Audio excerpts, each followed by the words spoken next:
You see this even in the workplace. She's the employee who never says no to overtime, who volunteers for every extra task, who takes the blame just to keep peace in the team. Everyone calls her dependable, but no one calls her to rest. She gets applause for being a machine, not support for being a human. And over time, she begins to equate her worth with her usefulness, not her wholeness. Even in church, yes, pews and pulpits, she serves on every committee, sings in the choir, cooks for every event, mentors younger women. And yet, she's spiritually empty. Why? Because she's pouring and pouring, but no one is pouring into her. Her well has run dry, but she still shows up with a bucket. This is the danger of loving too much without lines. It makes you forget that you're not a resource, you're a person. Makes you believe that unconditional love means unconditional access, but that's a lie. Jesus himself had boundaries. He pulled away from crowds. He said no to demands. He chose solitude over saving everyone. And if the Son of God knew when to pull back, so should you. Loving deeply isn't the problem. Loving blindly is. Giving is not your enemy. Giving without wisdom is. Being compassionate doesn't mean being a doormat. You can be soft and strong, gentle and guarded, open-hearted and boundary-driven. You teach people how to love you by how you love yourself. If you always say yes, they'll never ask if you're tired. If you always show up, they'll never wonder if you need rest. If you never speak up, they'll assume you're fine. But the moment you draw a line, you teach them how to treat you. The woman who loves without limits but sets no boundaries ends up depleted, not because love failed, but because she forgot to love herself too. She made everyone else the center of her world and placed herself on the outskirts of her own life. From the moment she opened her eyes each day, her thoughts revolved around what others needed. Who needed breakfast? Who needed encouragement? Who needed help? A ride, a favor, a prayer. And in that constant giving, she forgot to check on herself. She forgot that her soul, too, needed tending. Her dreams needed watering. Her heart needed listening. She poured into everyone's cup, but no one asked if hers was running dry. She was the woman who would cancel her own plans just to babysit for someone else's emergency. She was the friend who remembered birthdays, showed up to doctor appointments, helped people move, lent money she didn't have, and stayed on the phone until 3 a.m. with people who would never stay up for her. Her love language was self-sacrifice. She convinced herself that being last was holy, that being invisible was noble, and that if she just kept giving one day, someone would notice her pain behind the smile. In the morning, she got the kids ready, packed lunches, ironed uniforms, tied shoelaces, all before taking a single sip of her coffee. At work, she picked up the slack for coworkers, took on extra duties, never complained, just nodded and carried on, because that's what strong women do. In marriage, she cooked, cleaned, covered, comforted, and still apologized when she didn't do enough. She gave herself to everyone like she was a free resource, unlimited, unshaken, and unnoticed. She made their dreams more important than her destiny. She clapped for everyone else, pushed them forward, stood behind the camera, but never got a picture of her own victories. She helped her husband build his business, but shelved her own. She supported her sister's education, but let go of her plans to go back to school. She cheered for her friends' milestones, engagements, promotions, and then went home wondering when it would be her turn. And even when she was tired, sick, burnt out, she smiled because that's what people expected of her. The sad truth is, the more she gave, the more people expected. No one stopped to ask, "How are you doing?" Because they thought she was okay. After all, she always looks okay. She always makes it work. But what they didn't see were the tears cried in silence, the stress buried under lipstick and lashes, the pain dressed up in a pretty outfit. She was bleeding emotionally, but no one noticed. Not because they were cruel, but because she made it look effortless. You'll find her in hospitals, where she sits by her parents' bedside for days while juggling her own kids. In classrooms, where she teaches students with patience, then goes home and helps her own children without rest. In relationships where she loves hard, forgives faster, and carries weight that's not even hers. She's the backbone of the family, the glue of the community, the quiet hero in the background. But nobody realizes she's crumbling inside. She convinced herself that self-care is selfish, that being tired is part of being a good woman, that as long as everyone else is okay, I'll be fine. But let me tell you, a burnt-out woman can't build a blessed life. A drained soul can't walk in divine purpose. You can't serve from an empty place. Loving yourself is not selfish, it's survival. Think of the airplane rule in case of an emergency. Put your own oxygen mask on first before assisting others. Why? Because if you pass out trying to save someone else, both of you are in danger. That applies to life. You can't help your children, your spouse, your friends, your ministry if you're suffocating silently. Look at the single mother who works all day, helps with homework all evening, cleans all night, and still feels guilty for taking one day off. Look at the pastor's wife who supports the vision, counsels women, raises the kids, manages the home, and hides her depression because she can't let anyone down. Look at the woman in the office who never asks for help, even when she's overwhelmed, because she doesn't want to seem weak. These are not just stories. They are real women living in silent sacrifice. She needs to know you are not less godly for choosing rest. You are not less loving for saying no. You are not less faithful for putting yourself on your own priority list. Your identity is not tied to how much you do for others. Your value is not determined by how well you disappear to make others comfortable. Being last doesn't make you more lovable. Being exhausted doesn't make you more holy.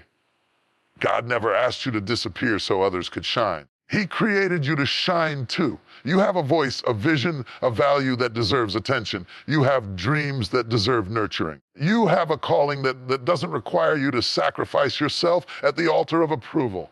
When you finally decide to rise for yourself, to choose yourself, to love yourself, it doesn't mean you're abandoning others. It means you've finally come home to the one person you've neglected most.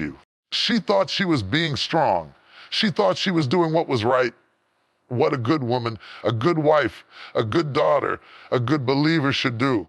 She gave up her time, her talents, her truth, not because anyone forced her, but because she believed that sacrifice was love, that giving up her needs, her voice, her desires, her identity was somehow the highest form of faith. She confused sacrifice with surrender. That confusion slowly started to bury her. There's a difference, a profound difference between sacrificing something and surrendering yourself. Sacrifice is when you give out a purpose. Surrender is when you give up your purpose. Sacrifice empowers. Surrender, when misplaced, erases. She didn't realize that what she thought was holy was slowly becoming harmful. She gave up the job opportunity because her husband wasn't comfortable with her working that far away. She gave up her dreams of traveling because her family said, "That's not what mothers do."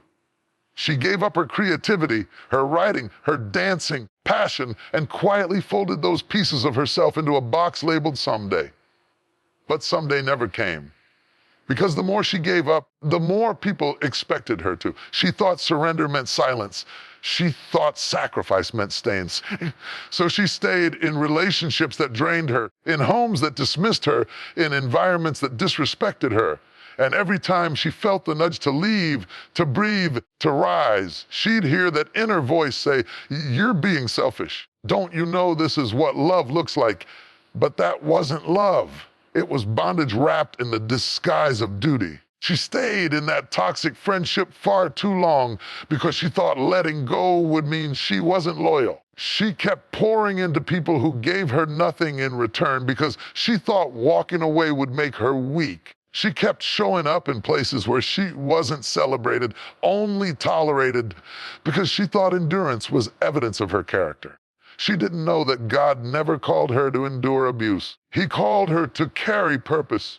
And you can't carry purpose when your spirit is constantly under pressure. At the woman who stays in a marriage where she's emotionally ignored, all because the church told her a praying wife will fix a broken man. Look at the young lady who gives up her scholarship to care for her siblings because her mother said, "We need you more than the world does." Look at the businesswoman who downplays her ambition because her partner feels insecure when she shines. These aren't noble sacrifices. These are slow surrenders of the soul. She gave up her voice in board meetings, her ideas in conversations, her identity in love, thinking that being less would help others be more. But the moment you make yourself small so others feel big, you've left sacrifice behind and stepped into surrender. Sacrifice says, I give this because it aligns with purpose. Surrender says, I give myself away so others can be okay. One honors God, the other forgets him. She lost sight of herself in her giving.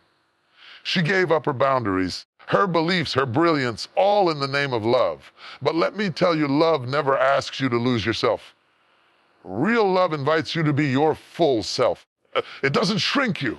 It supports you. It doesn't silence you. It sees you. It doesn't require surrendering your destiny. It pushes you toward it.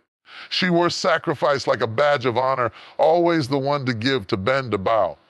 But deep down, resentment began to grow like weeds in her soul, because she didn't want to give, but because she gave beyond her capacity, beyond her calling, beyond her clarity. And nobody noticed, not because they were evil, but because she trained them to expect her surrender.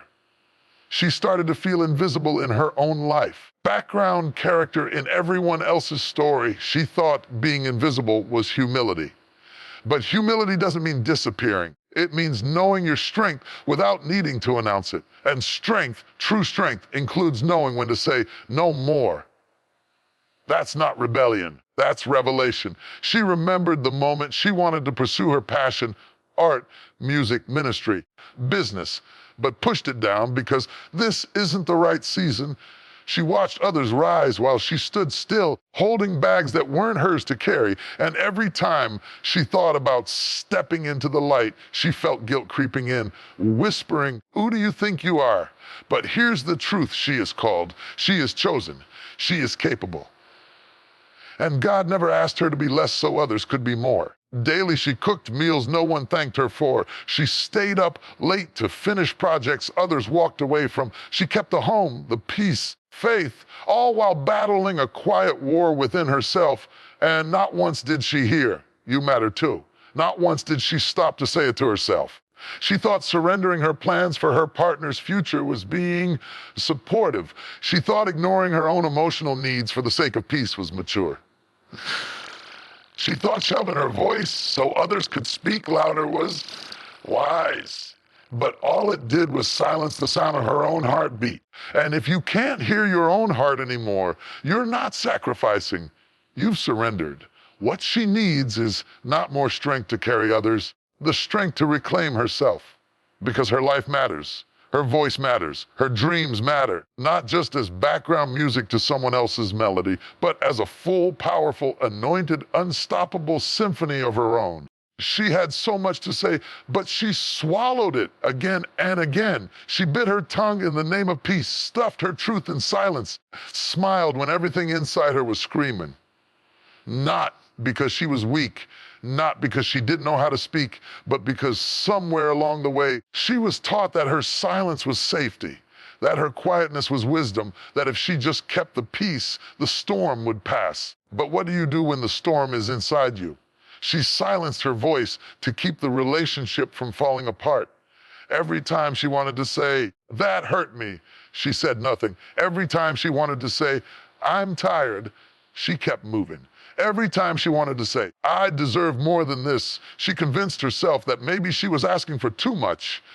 She kept the peace externally while a war raged internally. A woman's silence isn't always submission. Sometimes it's survival. She wasn't agreeing.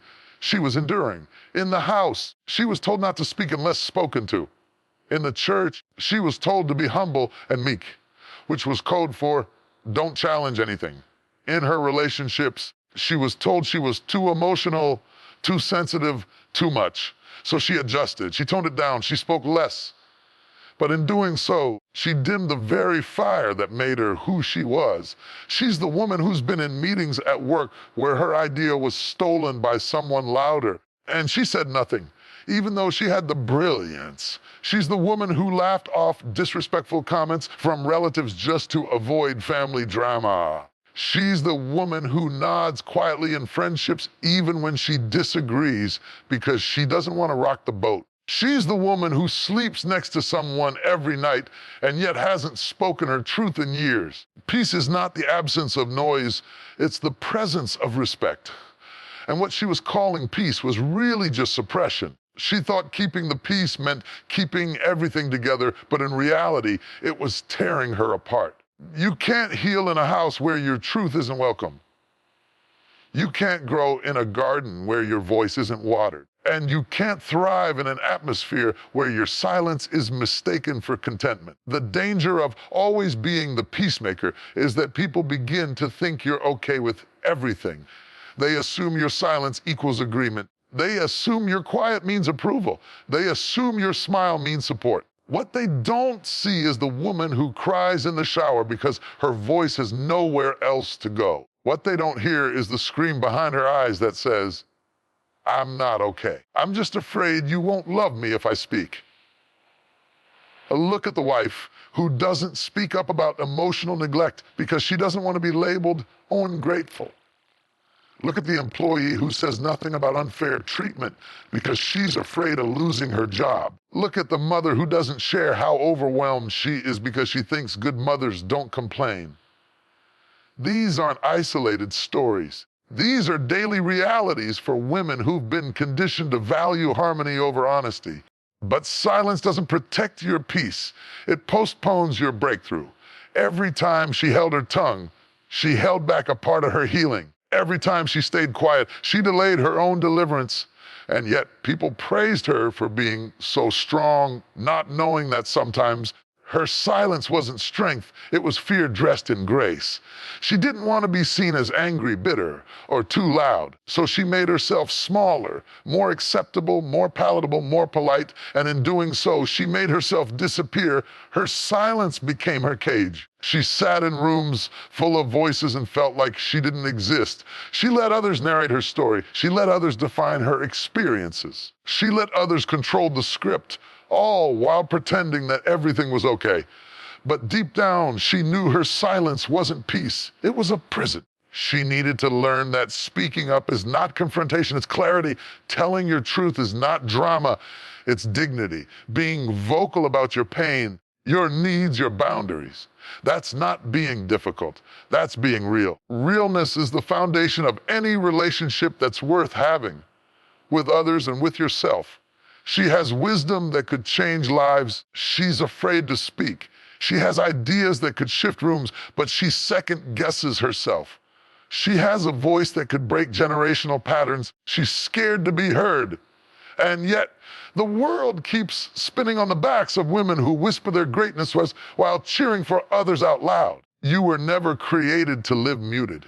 You weren't designed to shrink to fit someone else's comfort. Your voice is not just sound. It's power, it's purpose, it's prophecy. Every time you speak truth in love, every time you say, "This isn't okay," every time you choose courage over quiet, you liberate the next woman watching you. Because somewhere, a little girl is watching how you handle being silenced. She's learning whether her truth is safe with herself. And the moment you choose to speak, even if your voice shakes, you teach her that she's allowed to take up space too. She may have loved too deeply. She may have bent too far. She may have given beyond her limits and silenced her truth just to keep everyone else comfortable. But the story doesn't end with her broken. It begins with her rising, because there comes a moment in every woman's life when she finally says enough. Not out of bitterness, but from breakthrough. Not out of rage, but from revelation. Enough of being last on her own list. Enough of dancing to the rhythm of other people's expectations. Enough of waiting for permission to be powerful. She doesn't need to apologize for her strength. She doesn't need to explain her worth. Enough. She doesn't need to downplay her brilliance just to keep someone else secure. She doesn't need to keep her mouth shut so someone else can shine. That season is over. That version of her has expired. She's no longer the woman who sacrifices her soul for surface-level peace. She's no longer the one who loves at the cost of her sanity. She's no longer the one who stays silent in the presence of wrong just to avoid conflict. She's no longer watering gardens where she isn't even welcome to bloom. And now she's reclaiming every part of herself that she once gave away. She's walking back into the room she once shrunk in, this time with her head held high and her voice ready to be heard. She's no longer playing small to make others feel big. She's no longer adjusting her volume so the fragile egos around her can rest easy. She's rising and she's not apologizing for it, because the truth is, woman who rises from the ashes of her own silence is more dangerous than 1,000 voices shouting in the wind. She doesn't need validation. She's already chosen. She doesn't need applause. She knows her assignment. She doesn't need a seat at their table.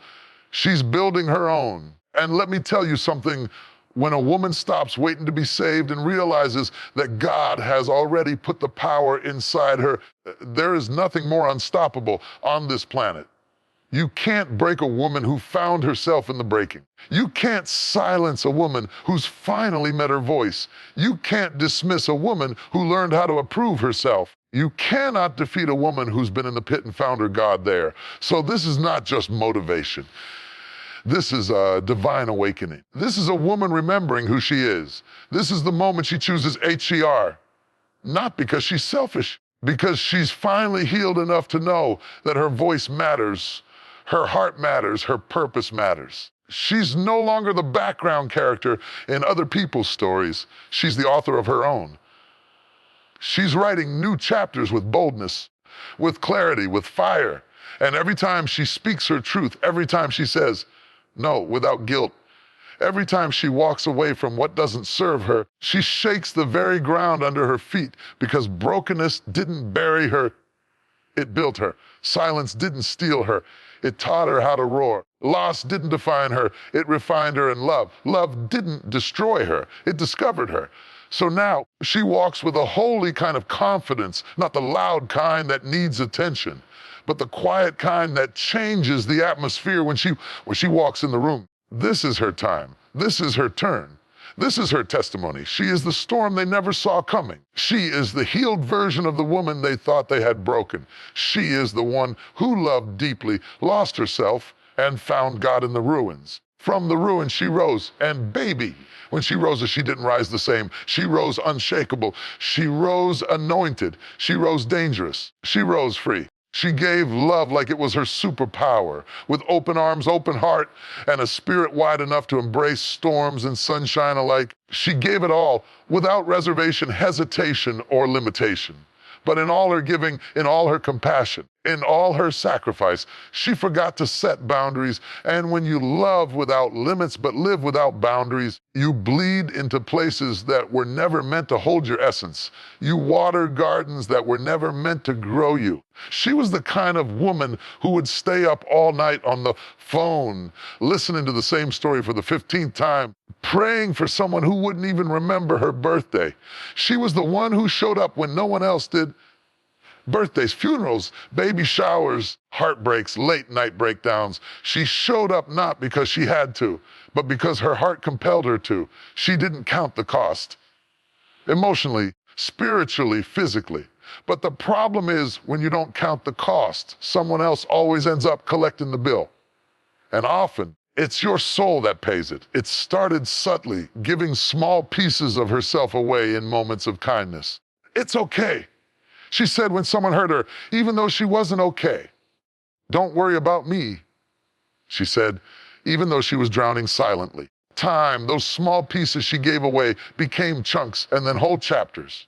She began editing herself to fit someone else's narrative. She stopped saying no, even when her heart screamed it. And before she knew it, the lines between who she was and who she was becoming started to blur. Look around, you'll see her everywhere, in the single mom who works 3 jobs, not just to feed her kids, but to provide for her ex who never stepped up. In the wife who keeps quiet about the disrespect in her house just to maintain an image of a happy home. In the girlfriend who constantly sacrifices her needs to prove she's ride or die, only to be left right and alone. In the friend who's always giving advice, praying, supporting, but can't find one person to ask how she's doing. That woman is real. She lives in neighborhoods, churches, boardrooms, and beauty salons. She's strong, but exhausted. She's resilient, but unprotected. The saddest part is she thinks love is supposed to hurt like this. She's been conditioned to believe that real love means losing yourself. To love deeply, you must endure quietly. That to be godly, you must be the one who bends, breaks, and bleeds without complaint. The truth is, love without boundaries isn't holy, it's harmful. A woman without boundaries becomes a target for emotional leeches. People sense her giving spirit and begin to feed off her. Not because she's weak, but because she's available. She doesn't guard her energy, so people mistake her kindness for unlimited access. They show up when they need her and disappear when she needs them. And she lets it happen again and again because somewhere deep inside, she's afraid that saying no will make her less lovable. That drawing a line will make people walk away. She thinks that if she sets boundaries, she'll be alone. But what she doesn't realize is the ones who leave when you set boundaries were never truly with you. They were only with your benefits.